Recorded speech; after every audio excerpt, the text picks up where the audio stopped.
Aleph, on commence le Hashem à la Mishnah du Dasper ou de Bet en bas. Bakol me'arvin ou mishtatfin. On peut prendre n'importe quel aliment pour en faire un hérouv ou un chitouf. Un hérouv pour le khater ou un chitouf pour le mavoy. Chutz minamaim ou minamelach, divrei Rabbi Eliezer. À l'exception de l'eau et du sel, selon Rabbi Eliezer. Rabbi Yoshua Omer, kikar ou hérouv. Selon Rabbi Yoshua dit, un pain, c'est un hérouv. La Gemara va expliquer. Est-ce qu'il y a ici une marloquette? Qu'est-ce que Rabbi Yoshua vient de dire exactement? Afilu ma'afeh sea ve'u prousa en marvin ba. Même si c'est un grand pain d'une quantité, d'un volume d'une CA, mais le pain n'est pas entier, c'est une tranche, on a commencé on a entamé le pain, on a commencé à lui enlever un morceau déjà. Donc maintenant le pain n'est pas entier, en marvin ba, on ne peut pas s'en servir pour le hérouv. Il faudrait que le pain du hérouv soit un pain entier. Kikar keisar, ve'ushalem et arvinbo. Par contre, si c'est un pain entier, même s'il est petit comme une pièce d'un issar, puisqu'il est entier, il est complet, mais arvinbo, on peut s'en servir pour le héros. Demande la Gemara Tanina Chadazimna. Notre Mishnah, qu'est-ce qu'elle vient nous dire? Bakol, mervin, mishtatfin, on peut faire héros ou chitouf avec n'importe quoi, n'importe quel manger, n'importe quel aliment. On a déjà enseigné à propos de Troumin, le début du troisième pérec de la Maseret. C'était justement ça, Bakol me'arvin ou mishtatfin, chutz minamaim ve'amelach. On peut faire hérouv et chitouf avec n'importe quelle chose, sauf l'eau et le sel. Donc pourquoi cette répétition dans les Mishnayot? Répond la Gemara à Maraba, la Foukem de Rabbi Yoshua. Notre Mishnah vient nous exclure de la vie de Rabbi Yoshua, de Amar kikar in midachinalo. Rabbi Yoshua, lui, qu'est-ce qu'il nous a dit dans la Mishnah? Un pain, oui. Autre chose, non. On ne peut faire hérouv ou chitouf que sur du pain. Kamash malan bakol. Vient notre Mishnah nous dire, non, sache qu'il n'y a pas de problème, on peut faire le hérouv ou le chitouf avec tout. Il n'y a pas besoin de chercher du pain spécialement. Demande à Gemara et il va Abaye. Abaye demande, d'où tu vois du mot bakol, que ça vient inclure d'autres choses que le pain. C'est pas la preuve. Et il va Abaye, donc il objecte. On voit dans une braïta, bakol me'arvin eruver hatserot ou bakol mishtatfin shitufem mevoot. On peut faire avec tout eruver hatserot. On peut faire avec tout un chitouf. Donc je reprends. On a une braïta qui dit comme ça, bakol me'arvin eruver hatserot. On peut faire avec n'importe quel aliment un eruv hatserot. Ou bakol mishtatfin shitufem mevoot. On peut utiliser n'importe quel aliment pour en faire un chitouf pour le mavoy. Velam roule à rêve et pâte et la vechatsa bilvad. Quand est-ce qu'on a dit d'utiliser du pain pour le hérouv que en ce qui concerne hérouv khaterot. Donc, qu'est-ce qu'elle vient nous dire cette braïta? On peut faire le hérouv avec tout ou qu'avec du pain. Il faut comprendre dans la braïta que quand on a dit on fait un hérouv avec tout, ça veut dire avec n'importe quel pain, n'importe quelle espèce de pain. Ça peut être un pain de blé, un pain d'orge, un autre pain. Et c'est là-dessus que la braïta elle termine en disant on a dit de faire sur du pain que pour le hérouv khaterot. Donc, la Gemara, maintenant, elle commence à raisonner sur cette braïta-là. Man shamat le de'amar pat il midachinalo. Qui est le Tana qu'on a entendu dire que on ne peut faire le hérouv que sur du pain et pas sur d'autres choses? Rabbi Yoshua. C'est bien Rabbi Yoshua qui a dit dans notre Mishnah, kikar ou hérouv, etc. Le pain, c'est un hérouv. Vekatane, bakol. Et là-dessus, la même braïta, elle nous dit, bakol, on peut faire avec tout. Donc, qu'est-ce que ça veut dire avec tout, si ce n'est que du pain? C'est que tout, c'est n'importe quelle espèce de pain. Donc, finalement, dans notre Mishnah aussi, qui dit que quand on a dit bakol, me'arvin ou mishtatfin, ça veut dire plus que du pain? Peut-être que non. Ça veut dire dans la Mishnah que du pain, uniquement. Et donc, on n'a pas exclu du tout Rabbi Yoshua. Répond la Gemara. Ici, un problème à soulever, puisque la Mishnah elle a dit à l'exception du pain, du sel et de l'eau. Donc, c'est la preuve qu'on n'a pas que du pain pour faire le hérouv, on peut faire avec même des fruits. Alors, j'explique qu'il faut couper la phrase en deux. Il faut dire comme ça, bakol me'arvin. On fait les hérouv des khatserot avec tout. Avec tout quoi? Tous les pains, uniquement. Au mishtatfin. Et en ce qui concerne le chitouf, on peut faire aussi des fruits, sauf l'eau et le sel. Et donc finalement, on n'a pas exclu Rabbi Yoshua qui dit que le hérouv ne se fait qu'avec du pain. On ne l'a pas exclu parce qu'on a dit qu'avec tous les pains, on fait du hérouv. On n'a pas dit plus que du pain. Avec des fruits, peut-être qu'on ne peut pas faire du hérouv. Donc finalement, on revient à la question. Pourquoi la répétition dans la Mishnayot? Cette Mishnah qui vient nous dire à propos des Chatserot, Bakol, Mervin, Mishtatfin, elle a déjà été enseignée à propos des Troumin, Bakol, Mervin, Mishtatfin. Pourquoi la répétition dans la Mishnayot? Répond la Gemara et la Maraba Babachana, la Foukem de Rabbi Yoshua. Notre Mishnah, en disant Bakol, Mervin, on fait un roux avec tout, elle vient exclure de ce que Rabbi Yoshua a dit, de Amar Shlema in Prusalo. Rabbi Yoshua, il pense qu'on ne fait qu'avec sur un pain entier, et pas sur une tranche, pas sur un morceau de pain. Kamash Malan Bakol, la Mishnah vient nous dire non, on peut faire même avec un morceau de pain, on peut utiliser pour les roues, contre Rabbi Yoshua. Et c'est pour ça qu'on a cette répétition dans la Mishnayot pour nous dire que Bakol Mervin, on n'a pas besoin d'un pain entier, selon Tanakama, on peut utiliser même un morceau de pain, un demi-pain. Demande à Gemara ou pour ça Maïta Amalo. Et quelle est la raison de Rabbi Yoshua qui interdit d'utiliser une tranche de pain pour le héros? Amar Abezi ben Shaul Amarabi Mishum Eva. On va en arriver à des disputes, à de la haine entre les voisins. Un va dire pourquoi tu mets une tranche alors que j'ai mis un pain entier, et ainsi de suite. Il y aura de la concurrence, qui c'est qui a mis entier, qui c'est qui a mis des tranches. Et donc dorénavant, Rabbi Yoshua a décidé, tout le monde ne met que des pains entiers, pas de tranches. Amar le Ravacha bered Raval Ravashi. Irvu kulan et purustos, maou. Si tous ont mis des tranches de pain, il n'y a personne qui a mis un pain entier. Ici, il n'y aura pas de dispute. Qu'est-ce qu'on dira sur ce héros? Il est bon ou pas bon selon Rabbi Yoshua? Amar lui a répondu, Shamerzor d'avoir le kilkulo. Non, c'est pas bon parce qu'on craint que la situation va revenir en arrière et qu'on va se retrouver dans une situation où certains mettent un pain entier et d'autres mettent des morceaux de pain. Et donc, il y aura des disputes. C'est pour cela que, dorénavant, Rabbi Yoshua a décidé qu'on ne peut mettre que du pain entier et pas des tranches. Et c'est là-dessus que Tanakama était en marloquette en disant, il n'y a pas de problème, on peut mettre aussi des tranches. Et maintenant, la Gemara va expliquer qu'est-ce qui s'appelle que le pain n'est plus entier. Amar Rabbi Yochanan ben Shaul. Nitla emena kedei chalata. Si on a fait la pâte, on a fait un pain, on a cuit le pain, et après ça, on a pris du pain, de quoi faire aprachat chala. Donc, le prélèvement de la chala du pain a été retiré du pain entier. Est-ce qu'il s'appelle maintenant que le pain n'est plus entier? Ou kedei dimua. Ou bien, on a retiré du pain, donc déjà la chala, on a retiré aussi 1/100 du pain parce que il y a il y a eu un mélange de trouma dans la farine, de farine de trouma dans la farine, ou un pain de trouma qui est tombé, qui s'est mélangé dans 100 pains de chouline. Et donc maintenant, la trouma s'est annulée, c'est vrai, mais il faudrait retirer de chaque pain 1/100.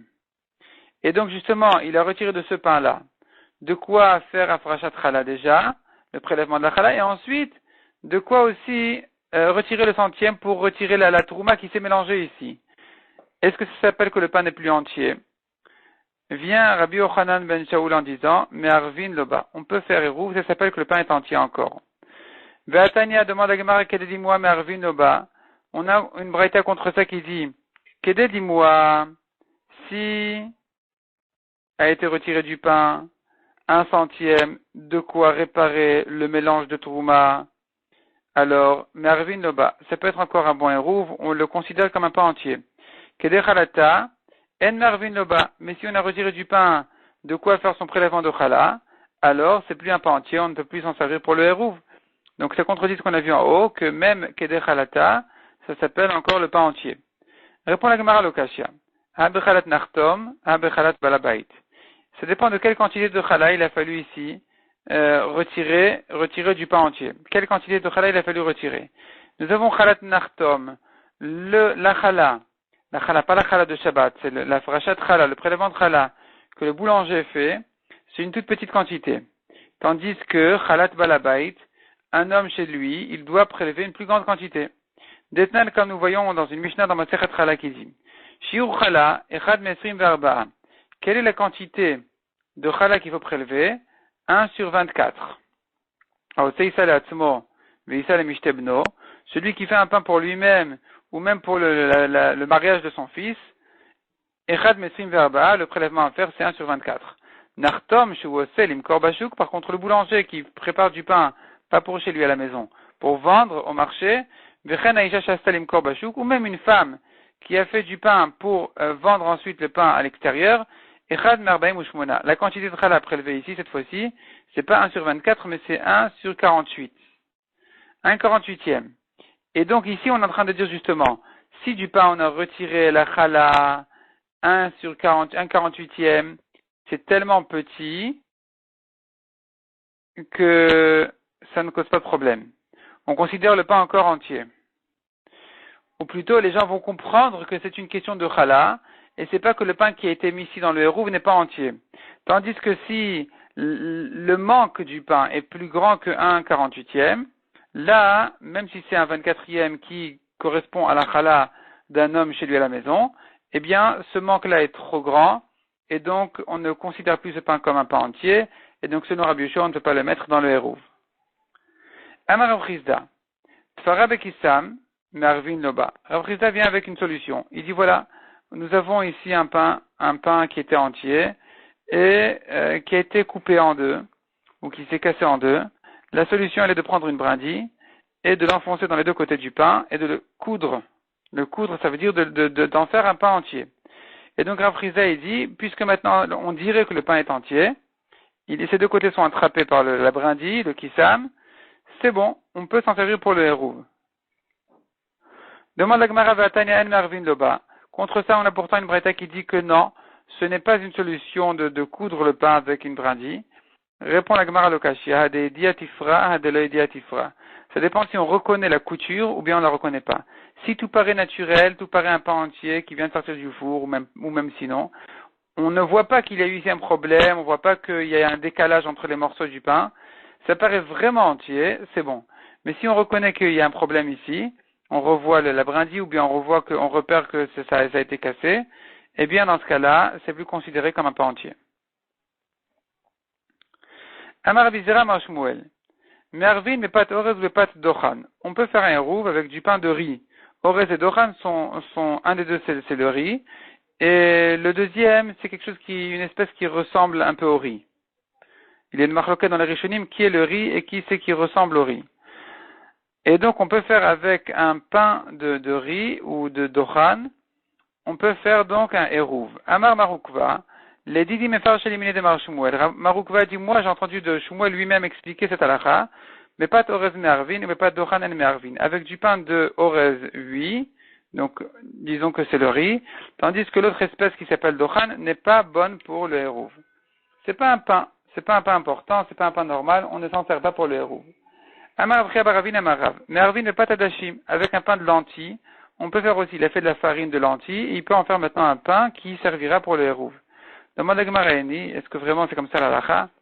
Vea, haïd avay bishne de Mar Shmuel. Pourtant, il y avait un pain comme ça, un pain de lentilles dans les années de Shmuel, du temps de Shmuel. Veshad ele kalbe. Velo achla. Et Shmuel l'a jeté à son chien et il ne l'a même pas mangé. Donc, on voit d'ici que c'est pas un pain. Il a jeté au chien, c'est pas un pain. Donc on va pas s'en servir pour le hérouv. Répond la Gemara, haïd eshar minim havia.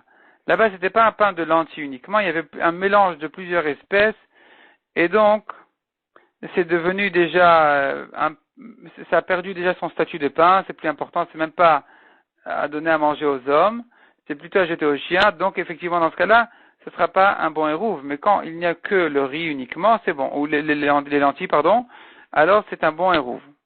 Dirtiv comme on voit,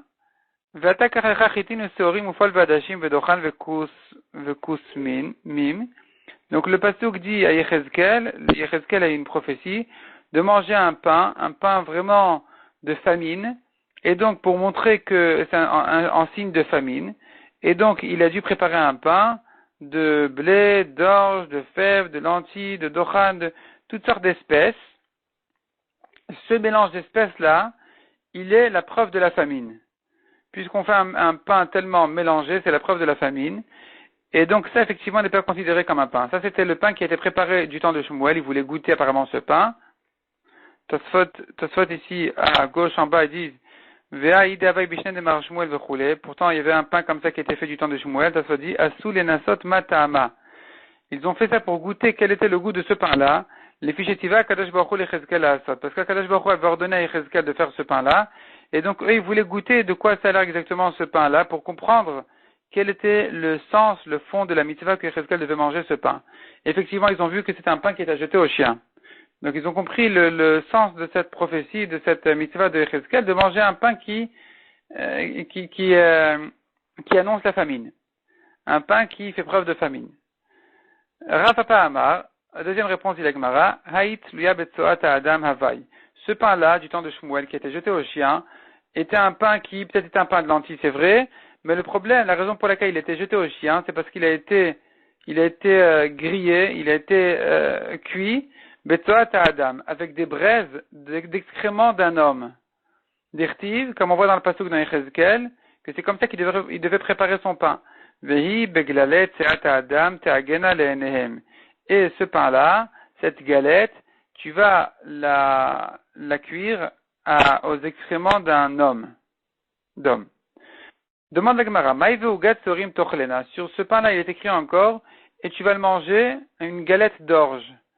Pourquoi, c'est quoi qu'est-ce que ce pasuk vient nous dire? Amar avrizda les shiurim. Le mot seorim se lira ici shiurim. Ça veut dire tu le manges petit à petit. Vraiment comme quelqu'un qui fait très attention à garder son pain précieusement. Et Rav Papa Amar, arrivata qu'arrivat seorim. Préparer ce pain-là de la même manière qu'on prépare un pain d'orge, le lok arrivat ritim, et pas, on ne lui donne pas une forme importante. On ne s'applique pas comme pour un pain de blé, qui est un pain important et qu'on s'applique à ce qu'il ait une belle forme, qu'il soit un pain spécial. Ici, c'est un pain qui est fait comme ça, on met la pâte au feu et c'est terminé. On ne fait pas attention à la forme du pain, à la manière du pain. Et donc, c'était ça justement la mitzvah de Yechezkel, de préparer un pain séorim d'orge, ça veut dire de la même manière qu'on prépare un pain d'orge sans s'appliquer, de la même manière il fallait préparer ce pain-là, de tout ce mélange, sans s'appliquer. Mishnah suivante. Noten Adam Alechenveni ou les Nartom. Un homme donne une pièce à l'épicier ou au boulanger, que les Shizakelo Eruv, d'Ivry Rabbi Eliezer, pour que il lui acquiert son Eruv. C'est-à-dire que un homme vient chez l'épicier, lui dit écoute, prends une pièce d'argent et tu donneras un pain pour le Eruv, en mon nom, pour moi. Et il n'y a pas de problème avec ça, selon Rabbi Eliezer. Mais Chachamim Omrim, Lo Zachou Lo Meotav, Chachamim disent, cet argent-là ne lui a pas acquis son pain, et donc c'est un problème, il ne peut pas participer pour son Eruv de cette manière-là. Il faudrait qu'il prenne le pain de l'épicier et qu'il le lui confie ensuite, il n'y a pas de problème pour que l'épicier le donne à celui qui vient ramasser les pains. Ça c'est bon. Mais pas qu'il lui donne une pièce d'argent et qu'il s'en aille. Même s'il lui dit, c'est pour mon Eruv. On tourne la page. On me dit Michal Kola Adam, chez Zachou Meotav. Tout le monde est bien d'accord que si c'est pas un épicier ni un boulanger, il vient chez son voisin, il lui dit prends une pièce d'argent et va ajoute un pain pour moi dans le Eruv, ça c'est bon, il n'y a pas de problème. Chez Marvin Adam El Amidato. Et là on revient au boulanger à l'épicier. Le problème était que puisqu'il n'a pas acquis le pain, alors même si ensuite le boulanger, l'épicier, il va donner un pain pour lui, c'est pas bon. Il fallait lui donner Midato. Il fallait que l'homme en question sache, soit d'accord qu'on est en train de participer pour lui en son nom au Eruv. Or là, lui, sa participation n'a pas été bonne parce que la pièce d'argent qu'il a donnée ne lui a pas acquis le pain. Ensuite, ce que l'épicier va donner, c'est autre chose. C'est pas sa shlichut, c'est pas une mission qu'il a reçue. Il le fait en son propre nom. Et donc, ici, on a un problème qu'il aurait fallu prévenir l'homme en question en lui disant, sache que je suis en train maintenant de donner un pain pour toi. Amar Rabbi Yehuda Bamed Varim Amorim, dit Rabbi Yehuda, quand est-ce qu'il faut prévenir celui pour qui je donne le Eruv, Berouvet Troumin? Ce n'est uniquement à propos de Rouvet Troumin. Donc ici, je ne peux pas placer un Eruv Troumin pour quelqu'un sans son accord, parce qu'il a gagné 2000 amos d'un côté, il les a perdus de l'autre côté. Et là, donc, il faut qu'il soit d'accord, Aval Berouvet Hatzerot, mais quand il s'agit de Rouvet Hatzerot, mais Arvin et Dato Veshelo et Dato. Il n'y a pas de problème de faire un Eruv aussi bien avec son accord que sans le prévenir, sans le lui dire, les fichiers Zachin Adam Shelo Befanav, car on ne peut faire quelque chose qui est pour le bien d'un homme, même pas devant lui, même sans le lui dire, Ve'en Chavin Adam Shelo Befanav. Tandis que si c'est contre lui, si c'est il perd ça quelque chose, on ne peut pas le faire Shelo Befanav sans son accord. Donc ici aussi, quand on est en train de parler maintenant de Troumin, ça s'appelle Chov. C'est un un désavantage pour lui. Il gagne ici 2000 amot, il les perd de l'autre côté. Donc il faut le prévenir. Parce qu'on ne peut pas faire une chose pareille chez l'obefanav, derrière lui. Tandis que quand il s'agit de Khatserot, ça s'appelle zchut, ça s'appelle pas un chov. C'est au contraire, c'est un mérite pour lui. C'est un mérite pour lui de savoir que dorénavant il peut porter dans le Khatser, donc il n'a rien à perdre. On n'a pas de problème de le faire derrière son dos, il n'y a pas de problème. Donc selon Rabbi Yehuda, c'était pas la peine de le prévenir qu'on donne un pain pour lui, pour le hérouf. Demande la Gemara Maïtama de Rabbi Eliezer. Quelle est la raison de Rabbi Eliezer qu'il est possible de donner de l'argent à l'épicier, au boulanger, et qu'ensuite il va participer, il va mettre un pain en son nom. Halomachar, pourtant il n'a pas fait de kinyan, il n'a pas acquis le pain, il ne l'a pas tiré.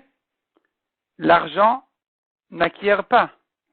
Dans les métaltélines, quand il s'agit de métaltélines, donc quand il ne s'agit pas de biens immobiliers, quand il s'agit de pain comme chez nous, pour faire kinyan, il faut faire meshicha. Pour acquérir le pain, il faut l'avoir pris. Ici, il n'a pas pris le pain, il ne l'a pas acquis. Et donc, comment est-ce que Rabbi Eliezer dit, c'est bon, le boulanger peut donner le pain en son nom? Elle répond la Gemara Marav Nachman Amarav Baravaou, Asao Rabbi Eliezer, Kedalet Prakim Meshana. Rabbi Eliezer, il compare notre cas, nous, du Hérouv, à la lacha spéciale qui concerne les 4 occasions dans l'année. Detnan, comme nous dit la Mishnah. Et la Gemara va nous donner une référence maintenant. On voit qu'il est possible des fois de s'appuyer sur un kinyan kesef, même quand il ne s'agit pas de terrain. On peut acquérir même des fois avec de l'argent, alors que ce sont des biens mobiliers, pas des biens immobiliers. Detnan, comme nous voyons dans une Mishnah, Berba prakim elu, mashritin et atabach be'al-kocho. À ces 4 occasions-là, on oblige le shochet d'égorger son taureau. Afilu shor shavel ef dinar, même si le bœuf il vaut 1000 dinars, ven alokach le dinar echad, et que l'acheteur n'a payé qu'un dinar, et que maintenant, avant Yom Tov, donc il lui a donné un dinar, arrive Yom Tov, il lui dit, j'ai besoin de viande pour Yom Tov, et le vendeur il lui dit, mais tu es le seul ici, j'ai pas réussi à vendre le reste du taureau, kofi notol ishrot, eh bien, on oblige le shochet de faire la shrita, et même s'il va perdre tout le reste, puisqu'il y a un dinar qui a déjà été acquis à cet homme, à l'acheteur. Les fichach ils mettent à l'oker. Pour cela, on dirait que dans le cas où le bœuf est mort, avant la shrita, eh bien, l'acheteur a perdu ce qu'il a investi, parce qu'on considère que c'était déjà à lui. Demande la Gemara mettre à l'oker, est-ce que vraiment il est mort pour l'acheteur? Ah, l'omachar, pourtant l'acheteur n'a pas fait kinyan, il ne l'a pas acquis, il n'a pas fait meshicha, il n'a que donné une pièce d'argent. Répond la Gemara. Amaravuna beshemachar. Il s'agit effectivement d'un cas où il a fait meshicha, il a tiré le taureau de son vivant, de son vivant. Donc il a été conné, il a acquis sa part, il a acquis de la viande pour un dinar. Et donc maintenant, on sera d'un côté, on va obliger le vendeur, on va obliger le boucher à faire la shrita. Et d'autre part, si le bœuf va mourir avant la shrita, eh bien il aura perdu. L'acheteur aura perdu ce qu'il a investi. Demande à Gemara Yachi, si c'est comme ça que tu comprends les choses, qu'il a fait Meshicha, il a tiré le bœuf, et Masefa, Bishar et Modashana, comment tu comprends la suite de la Mishnah? Tous les autres jours de l'année, à part ces 4 occasions-là, et qui ne sont pas cités ici en fait, les 4 moments sont avant Yom Tov de Pessah, le premier jour de Pessah, avant Yom Tov de Shavuot, la veille de Rosh Hashanah, et la veille de Simchat Torah, de Shmini Atzeret, du dernier jour de Sukkot. Et donc, à ces 4 occasions-là, tout le monde achète de la viande, et c'est là où on dira au boucher qu'il est obligé de faire la shrita. Et la Gemara demande, Bishar Yemot Hashana, tout le reste de l'année, et Noken, c'est pas comme ça. On n'oblige pas le boucher, le vendeur, à faire la shrita, même si l'acheteur a déjà mis un dinar. Les fichar, ils mettent la mocher. C'est pour cela que dans le reste de l'année, si le bœuf est mort avant la shrita, même si l'acheteur a déjà mis son argent, le vendeur doit le lui rendre, il ne l'a pas perdu. L'acheteur n'a pas encore acquis. Amai, comment tu comprends cette phrase-là? Hamashach. Si tu dis qu'il s'agit d'un cas où il a fait déjà Meshicha, il a déjà acquis, il a tiré le bœuf de son vivant, donc il a acquis. Ici aussi, il a acquis, il devrait perdre ce qu'il a investi. Répond la Gemara, Amar Rav Shmuel bar Yitzchak, Lola Meshalom Hashach. Non, il n'a pas fait Meshicha du tout. Il n'a pas tiré le taureau de son vivant. Achad Askinan, de quoi il s'agit ici? Meshazika l'olede acher. Il s'agit d'un cas où le vendeur n'a pas rencontré du tout l'acheteur. Il a fait un kinyan pour l'acheteur avec quelqu'un d'autre. Il a appelé son ami, il a dit, écoute, demain, il y a un tel qui va venir en plein Yom Tov, il a l'habitude de venir, il voudra m'acheter de la viande, donc tu lui fais kinyan dès maintenant. Et voilà que cette troisième personne a acquis pour celui qui n'est pas encore arrivé ici. Et c'est là on fera la différence entre les 4 jours de fête et le reste de l'année. À ces 4 occasions-là où c'est un mérite pour lui, il en a besoin, il n'a rien à perdre, certainement il va venir prendre sa viande, alors on peut acquérir pour lui même derrière son dos, même sans le prévenir, même sans lui dire, et c'est pour ça qu'on dira qu'il a acquis, et que donc on va obliger le boucher à faire la shrita, d'autre part s'il va mourir, eh bien le taureau évidemment, pas le boucher, eh bien on dira à l'acheteur qu'il a perdu malheureusement. Bishar Yamotashana le reste de l'année, de Chavoulo, où là-bas c'est une perte pour lui, En Chavin El Abefanav. Tu ne peux pas dire à quelqu'un, écoute, tu n'étais pas là, mais il y a ton ami qui est venu, il a décidé de te faire un kinyan, d'acquérir pour toi une partie, 10 kilos de viande, du vivant du taureau, et maintenant voilà qu'est-ce que je peux faire, le taureau est mort. Tu as perdu ton argent que tu as investi. L'autre dit, mais de quoi tu parles? Jamais j'étais d'accord, on m'a jamais demandé mon avis. Ici, effectivement, il aura raison. Quand il s'agit des 4 occasions de l'année, il aura tort, parce que on considère pas ça comme une perte, on considère ça comme un mérite. Tu devais être certainement heureux de ce qu'on t'a fait. On t'a aidé, on t'a sauvé ta part de viande de Yom Tov. Mais le reste de l'année, non, c'est pas comme ça. Verabi Ilam Rabbi Yochanan, deuxième explication, dit Rabbi Yochanan, Berba Prakim Elu Amidu Chachamim Livren Alim Torah, à livrer Torah. À ces 4 occasions-là, à ces 4 moments de l'année, les Chachamim ont retiré leurs paroles et ont laissé la lacha comme ce qui est Minatora. Et la Gemara s'explique. Dama Rabbi Yochanan, parce que Rabbi Yochanan a dit, Dvar Torah Maot Konot. En réalité, Minatora, selon les règles de la Torah, un homme qui a payé en argent, il a acquis immédiatement. Donc quelqu'un qui va au magasin, même s'il n'a pas touché, il n'est pas rentré dans les rayons, il n'a pas touché quoi que ce soit, il vient à la caisse et il paye, il a acquis ce qu'il voulait, ce sur quoi ils se sont mis d'accord qu'il va acheter, qu'il va acquérir. Même sans rien toucher, il a acquis. Ça c'est Minatora. Pour quelle raison les Chachamim ont dit non? Mais Shira Kona, l'argent ne lui a pas encore acquis ce qu'il voulait. Il faut vraiment qu'il prenne l'objet. C'est un décret que les Chachamim ont dit, on craint que cet homme-là, il va venir chez le vendeur. Il va lui dire, écoute, tiens, je te paye et j'ai acquis. Et je reviens dans quelques minutes pour amener mon camion. Entre-temps, il y a un incendie. Et voilà que toute la marchandise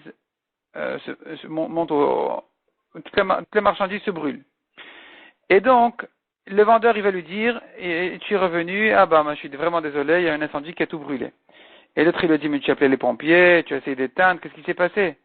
Il lui dit, non, pas du tout, ça ne me regarde pas, tu m'as payé, c'est ta marchandise à toi, c'est ton blé à toi, et que puis-je faire? Il s'est brûlé là-bas à l'étage, donc c'est à toi, c'est ta perte à toi.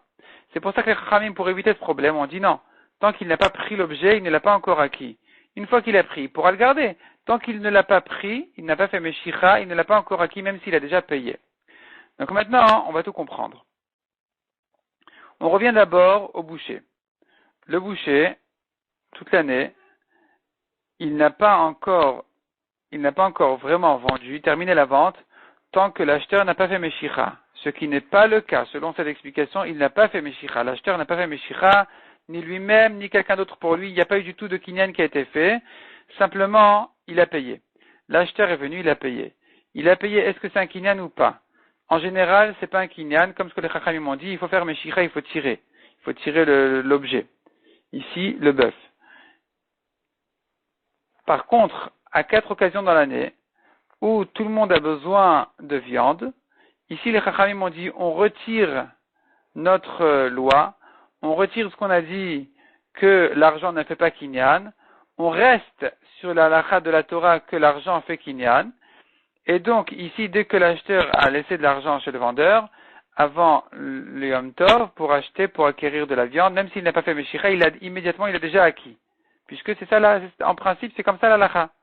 Et donc ici, pour le bien de l'acheteur, pour qu'il ait de la viande pour Yom Tov, et que le vendeur ne lui dise pas non, finalement je regrette, finalement je peux pas, finalement j'ai pas d'autre acheteur, finalement, etc.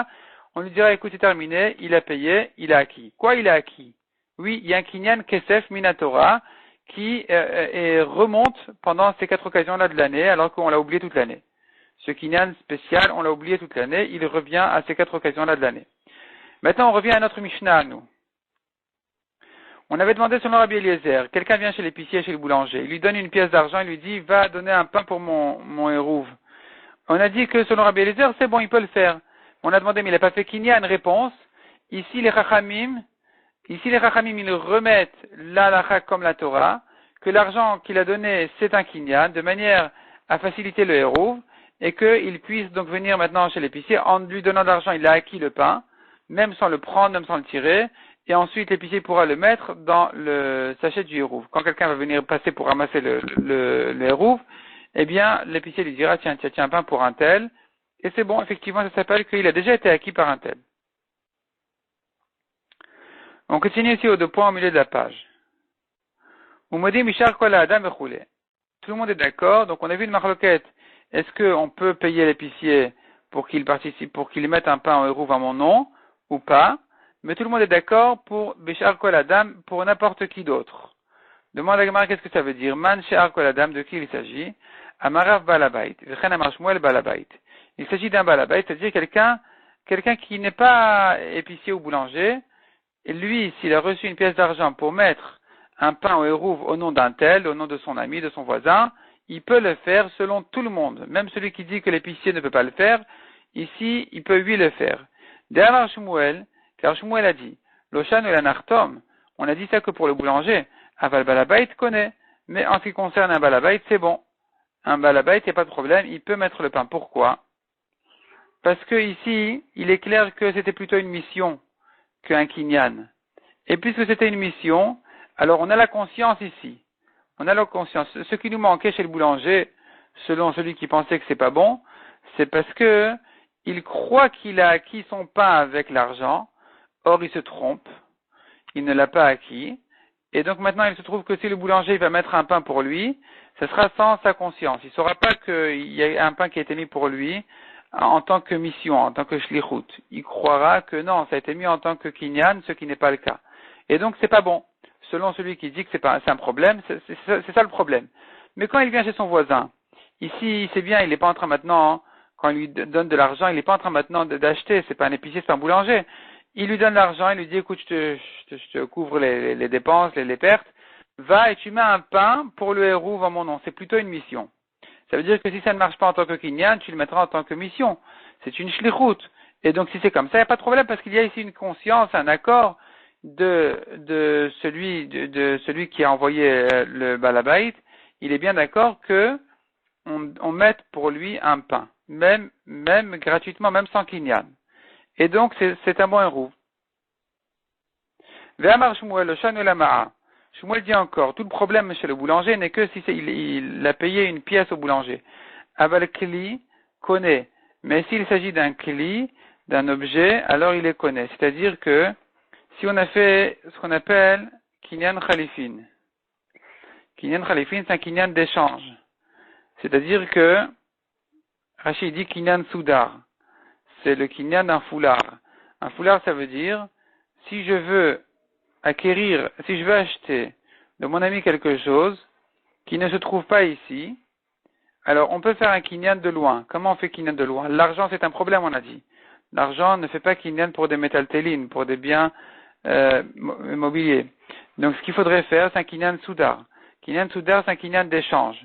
C'est-à-dire que je prends ton écharpe, dit le vendeur à l'acheteur, et en échange, tu acquiers immédiatement, automatiquement, ce que tu veux, ce sur quoi on est d'accord, là où ça se trouve. Si maintenant je viens chez le boulanger et je fais ce kinyan soudar, ce kinyan khalifin, cet échange-là, alors il n'y a pas de problème. J'ai acquis le pain, et donc maintenant dorénavant, le boulanger, il peut le mettre en mon nom. Ve'amar Shmuel le Shanu Ladamar le Zcheli. Shmuel dit encore une condition pour ce problème-là. Dans quel cas on a dit que c'est un problème de donner au boulanger de l'argent, c'est que s'il a dit, Zecheli, tu m'acquiers, Aval Amar Arevli, mais s'il a dit au boulanger, écoute, donne mon hérouve, Shaliach Shaviev et Kane. Dans ce cas-là, c'est un Shaliach, c'est plutôt une mission.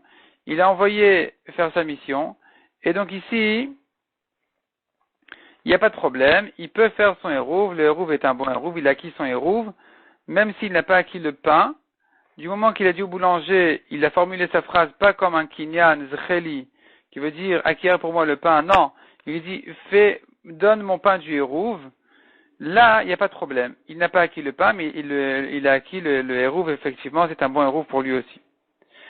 Amar Rabbi Yehuda Bamed Vari Omorim Vechule. Rabbi Yehuda a dit quand est-ce qu'il faut la conscience du propriétaire du hérouve, ou plutôt de celui qui va profiter du hérouve, c'est qu'à propos des troumines, comme on a expliqué, il gagne ici, il perd là-bas. Il gagne 2000 amot à l'est, il les perd à l'ouest. Donc là, il faut son accord. Mais quand il s'agit de Tratserot, de hérouve Tratserot, il n'y a plus besoin de son accord. Amar Rabbi Yehuda Mar Shmuel, Alakha ki Rabbi Yehuda, vient Shmuel et dit, sache que la Lacha est comme Rabbi Yehuda. Velo de la Kol Makom Sheshana Rabbi Yehuda Be'eruvin, non seulement ça, mais partout Rabbi Yehuda a enseigné une Alakha à propos des Eruvin, Alakha Kumoto, c'est comme ça la Lacha. La Lacha sera comme lui de partout dans Eruvin. Amar le Rav Chana Bagdeta le Rabbi Yehuda. Rav Chana demandait à Rabbi Yehuda, Amar Shmuel afilu b'mavoy shenitlu korotav. Est-ce que Shmuel a dit même dans un cas d'un mavoy dont les poutres sont tombées au lechayav, ou bien le lechi est tombé, c'est-à-dire que les mechitzot qui permettent le mavoy sont tombés en plein Shabbat, est-ce que ici aussi Shmuel a dit que la lacha est comme Rabbi Yehuda qui permet, qui dit ça y est, ce Shabbat-là a déjà été permis, Amar le, c'est-à-dire Kevan Chutra Utra, c'est un principe qui dit qu'une fois que Shabbat a déjà été permis, ça reste permis jusqu'en fin Shabbat. Amar lui a répondu, Be'eruvin amar tilecha velo be'mechitzot. Je t'ai dit que la lacha est comme Rabbi Yehuda qu'à propos des Eruvin, pas à propos des mechitzot. C'est-à-dire que quand je te dis la lacha est comme Rabbi Yehuda dans Eruvin, c'est pas dans ma sechet Eruvin. C'est quand il s'agit de Eruvé Chatzerot, du hérouve lui-même, là je dirais que la lacha est comme Rabbi Yehuda. Mais quand il s'agit des mechitzot, là la lacha n'est pas forcément comme Rabbi Yehuda. Donc dans le cas où le mavoy a perdu en plein Shabbat son lechi ou sa kora, puisque ici le problème est un problème de mechitzot, la lacha ne sera pas forcément comme Rabbi Yehuda qui permet de continuer à porter dans ce mavoy. Amar le Ravacha bered Rava le Ravashi. Ravacha demandait à Ravashi, qu'est-ce qui se passe ici? Tu dis que la lacha est comme Rabbi Yehuda, à la mais qu'il a déplié. Quand tu dis la lacha est comme Rabbi Yehuda, ça veut dire que les chachamim sont en marloquette sur lui. C'est pas vrai? Ils ne sont pas du tout en marloquette sur lui. Ve'amar Rabbi Shua ben Levi, kol makom shamar Rabbi Yehuda ematai, ou bame, bemishnatenu. Pourtant, Rabbi Shua ben Levi dit, partout tu vois que Rabbi Yehuda dit dans les Mishnayot, et Matai, quand est-ce que la lacha est comme ça, dans tel et tel cas? Ou Bamé, ou bien que Rabbi Yehuda dit Bamé, Dvarim Amurim, quand est-ce que ces paroles ont été dites dans tel et tel cas? Eh bien, à chaque fois que Rabbi Yehuda va s'exprimer de cette manière-là, et Noël a les faresh d'ivrei Chachamim, il ne vient qu'expliquer les paroles de Chachamim, mais pas être en marloquette sur eux. Donc, comment tu dis ici que Rabbi Yehuda il est en marloquette pour dire que la lacha est comme Rabbi Yehuda? Il n'y a pas de marloquette. Tout le monde sera d'accord sur ce Rabbi Yehuda. Demande à Gemara de l'appliquer. Comment tu peux comprendre qu'ils ne sont pas en marloquette? Rabbi Yehuda, il dit ici clairement, il dit que on n'a pas besoin de sa conscience pour les rouver Hatzerot. Il n'y a pas besoin de le prévenir, sache qu'on t'a fait participer au Eruv Hatzerot. Et contre ça, nous avons Chachamim qui ne sont pas d'accord avec ça.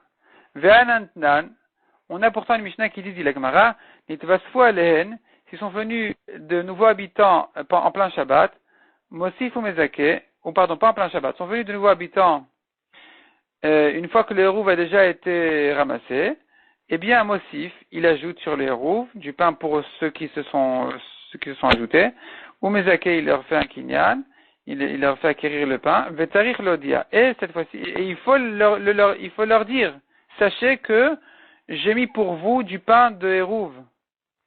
Donc pourquoi il faut les prévenir? Selon Rabbi Yehuda, c'est pas la peine de leur dire. Selon Rabbi Yehuda, on a dit, Eruvé Chaterot, c'est pas la peine de lui dire, il n'y a pas besoin de sa conscience. Donc ici, on voit que Chachamim ne sont pas d'accord avec Rabbi Yehuda. Donc comment tu me dis qu'il n'y a pas de marloquette? Il y en a une très claire. Répond la Gemara, non, il n'y a pas de marloquette du tout. Il s'agit de deux cas différents. Atam echater sheben shtemevoot. Là-bas, quand est-ce que j'ai besoin de les prévenir? C'est quand il s'agit d'un chater qui se trouve entre deux rues, et que là, et que là, les nouveaux habitants, ils vont dire, mais de toute façon, on ne pensait pas du tout sortir par cette rue-là. Pourquoi vous nous avez fait participer au chitouf de cette rue-là alors qu'elle ne nous intéresse pas du tout? C'est là qu'il faut les prévenir. Mais quand ils n'ont qu'une sortie, par un mavoy, par un khatser, et de toute façon leur passage n'est que par là, dans ce cas-là, selon tout le monde, c'est pas la peine de leur dire quoi que ce soit, on peut faire leur érouve sans rien leur dire. Donc il n'y a pas de marloquette. Rabbi Yehuda parlait d'un cas, les Chachamim ont parlé d'un autre cas. Demande à Gemara, Rav Shezvi, Rav Chizda, Zotomer, et Chaloukin, Alav Chavera, Val Rabbi Yehuda. Pourtant, Rav Shezvi a dit, si, il y a eu une marloquette entre les Chachamim et Rabbi Yehuda. Justement, de la Mishnah, on voit qu'il dit qu'il faut prévenir. De la Mishnah, on voit qu'il faut prévenir les nouveaux habitants. On voit que Chachamim ne sont pas d'accord avec Rabbi Yehuda qui dit qu'il n'y a pas besoin de les prévenir dans les Rouvé Chaterot. Donc ici, Rav Shezvi tient qu'il y a eu une marloquette entre les Chachamim et Rabbi Yehuda. Donc on ne peut pas les égaliser en disant qu'il s'agit de deux cas différents. Non, ils ont parlé dans le même cas. Selon Chachamim, il faut prévenir. Selon Rabbi Yehuda, il ne faut pas prévenir. Répond la Gemara, et la Gavra Karamit. Est-ce que tu poses une contradiction entre un homme et un autre homme? Il n'y a pas de contradiction. Rabbi Yehoshua ben Levi qui dit il n'y a pas de marloquette, il va dire que on parle de deux cas différents. Ça dépend si il n'y a qu'un seul mavoy. Dans ce cas-là, c'est pas la peine de prévenir. Ou il y a deux mevohot, et dans ce cas-là, c'est lui la peine de prévenir. Ça, c'est ce que dit Rabbi Yehoshua ben Levi. Rav Shezvi ici qui dit les chachamim sont marloquettes sur Rabbi Yehuda n'est pas d'accord avec Rabbi Yehoshua ben Levi. Mar savar dit la Gemara, Mar savar plié ou Mar savar le plié. Un pense qu'ils sont en marloquettes, c'est Rav Shezvi qui a dit je vois d'ici que les chachamim sont en marloquettes sur Rabbi Yehuda, et Rabbi Yehoshua ben Levi pense qu'il n'y a pas de marloquette entre eux. Il s'agit de deux cas différents. Des fois il faut prévenir, des fois il ne faut pas prévenir. Et donc il n'y a pas de problème finalement. Rabbi Yehoshua ben Levi maintient ses paroles, il n'y a pas de marloquette. Et Rav Shezvi tient qu'il y a eu une marloquette entre Chachamim et Rabbi Yehuda, que selon Rabbi Yehuda, il faut pas prévenir dans les Rouvé Chaterot, pardon. Selon Chachamim, il faut lui prévenir dans les Rouvé Chaterot.